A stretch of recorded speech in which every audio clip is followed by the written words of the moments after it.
Sabi nga po sa Lucas 1:37, sapagkat walang imposible sa Diyos.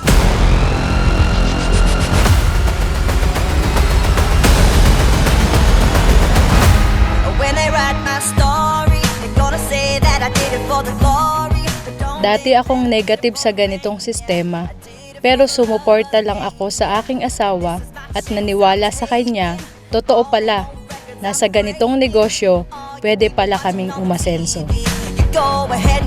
Akala ko ang pagyaman ay para lang sa mga nakatapos ng pag-aaral. Pwede rin pala sa isang kagaya ko na grade 2 lang ang natapos at isang maglalako ng isda.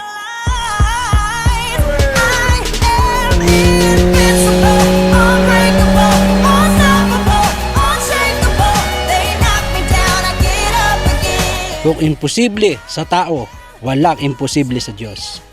Kaya anuman ang sitwasyon ng buhay mo ngayon, huwag kang mawawala ng pag-asa at huwag kang titigil na mangarap. Kaya kung nahihirapan ka ngayon, normal lang yan dahil tama ang ginagawa mo. Kapatid, kung nakaya ko, mas kayang-kaya mo.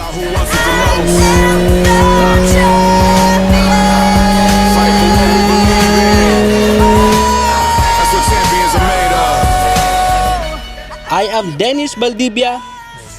I am Janet R. Valdivia.